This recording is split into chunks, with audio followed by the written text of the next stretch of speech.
ভারত কি তবে super power আমেরিকার বিরুদ্ধে যুদ্ধ ঘোষণা করল? না, এই যুদ্ধ কামানের গোলার নয়, বরং কোটি কোটি ডলারের পাওয়ার পলিটিক্সের।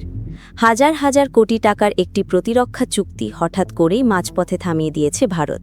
প্রশ্ন হল, যে ড্র্যাগন অর্থাৎ চীনকে রুখতে এই যুদ্ধবিমান ভারতের জন্য সবচেয়ে জরুরি ছিল, সেই চুক্তিই কেন ভারত স্থগিত করল?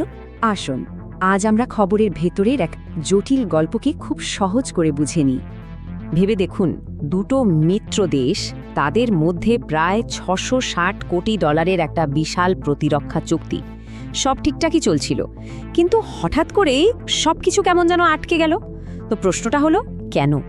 চলুন এর আসল কারণটা খুঁজে বের করা যাক। তো ভারতের জন্য এই চুক্তিটা ঠিক কতটা জরুরি? দেখুন, ভারতীয় নৌবাহিনী বলছে যে ভারত মহাসাগরের নজরদারির জন্য তাদের হাতে যথেষ্ট বিমান নেই, একটা বড় ঘাটতি রয়ে গেছে। আর এই ৬টা বিমান সেই ঘাটতির পূরণের জন্য খুবই খুবই দরকার। আর এই বিমানগুলো কিন্তু কোনো সাধারণ বিমান নয়, এগুলোর নাম P-8I পোসাইডন। সামরিক পরিভাষায় এদের বলা হয় ফোর্স মাল্টিপ্লায়ার, মানে এগুলো নৌবাহিনীর শক্তি বহু গুণ বাড়িয়ে দেয়। বিশেষ করে ভারত মহাসাগরে চীনের ক্রমবর্ধমান আনাগোনা নজরে রাখার জন্য এই বিমানগুলো থাকাটা অপরিহার্য। তো এই যে সবকিছু আটকে গেল, এর প্রথম আর সবচেয়ে বড় কারণটা কি? সোজা কথায় দাম। হ্যাঁ, একটা বিশাল আর অপ্রত্যাশিত মূল্যবৃদ্ধি। দাম তো বাড়ল, কিন্তু ঠিক কতটা? শুনলে অবাক হতে হয়, প্রায় ৫০%। বোঝাই যাচ্ছে ভারতের পক্ষে এই বিশাল দাম মেনে নেওয়াটা প্রায় অসম্ভব ছিল। কর্মকর্তারা এটাকে একদিকে যেমন কাজের জন্য অযৌক্তিক বলেছেন, তেমনি রাজনীতিকভাবেও এটা হজম করা কঠিন। ব্যাপারটা এমন নয় যে দামটা হঠাৎ করেই একদিনে বেড়ে গেল। দেখুন, ২০২১ সালে যখন চুক্তিটা পাশ হয়, তখন দাম ছিল $2.42 বিলিয়ন। কিন্তু ২০২৫ সালের জুলাইতে এসে সেই দামটায় বেড়ে দাঁড়ালো প্রায় $3.6 বিলিয়ন। আর তার ফল, ওই বছরেরই ডিসেম্বরে ভারত আনুষ্ঠানিকভাবে আলোচনা থামিয়ে দিতে বাধ্য হয়। তো আমেরিকার তরফ থেকে কি বলা হলো? তাদের বক্তব্য খুব পরিষ্কার। বিশ্বজুড়ে সাপ্লাই চেইনে যে সমস্যা চলছে, আর তার সাথে মুদ্রাস্ফীতি, এই দুটোর কারণেই দাম এতটা বেড়েছে। তাদের মতে এটা কমানো সম্ভবই না। কিন্তু গল্পটা কি শুধুই দাম নিয়ে? না, একটু গভীরে গেলেই বোঝা যায় এই অচলাবস্থার পেছনে শুধু বিমানের দাম নয়, আরও অনেক বড় কারণ লুকিয়ে আছে। এই যে বললাম আরও বড় কারণ, সেটাই হলো একটা বিশাল বাণিজ্য যুদ্ধ।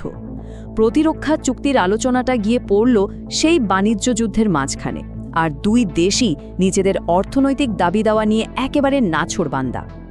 এই বাণিজ্য যুদ্ধের মূলে ছিল আমেরিকার চাপানো একটা ২৫% শুল্ক। মার্কিন প্রেসিডেন্ট ডোনাল্ড ট্রাম্পের যুক্তি ছিল, ভারত রাশিয়া থেকে সস্তায় তেল কিনে আবার বেশি দামে বাজারে বিক্রি করে লাভ করছে। তার আমেরিকা ফার্স্ট নীতির আওতায় এই শুল্কের সিদ্ধান্তটা নেওয়া হয়। আর সত্যি বলতে, এই একটা সিদ্ধান্তই পুরো আলোচনার পরিবেশটা নষ্ট করে দেয়। এই পরিস্থিতিতে ভারত কিন্তু চুপচাপ পিছু হটে যায়নি, বরং তারা এমন একটা চাল দিল যাকে অনেক বিশেষজ্ঞই বলছেন একটা স্ট্র্যাটেজিক মাস্টার স্ট্রোক। ভারতের সেই মাস্টার স্ট্রোকটা কী ছিল? তারা আটকে থাকা এই P-8I বিমানের চুক্তিটাকে সোজাসুজি জুড়ে দিল বাণিজ্য আলোচনার সাথে। সোজা কথায় তারা আমেরিকাকে বুঝিয়ে দিল যে বাণিজ্য ক্ষেত্রে ছাড় না দিলে এই প্রতিরক্ষা চুক্তিতেও কোনো অগ্রগতি হবে না। একটাকে অন্যটার সাথে জুড়ে দিয়ে ভারত দর কষাকষির জন্য নতুন একটা অস্ত্র পেয়ে গেল। আর ভারত তাদের দাবিতে একেবারে স্পষ্ট ছিল। ওয়াশিংটনকে তারা ৩টি শর্ত দেয়, যেগুলোকে বলা যায় নন নেগোশিয়েবল বা অআলোচনাযোগ্য। ১, আমেরিকার চাপানো শুল্ক ৫০% থেকে কমিয়ে ১৫% আনতে হবে।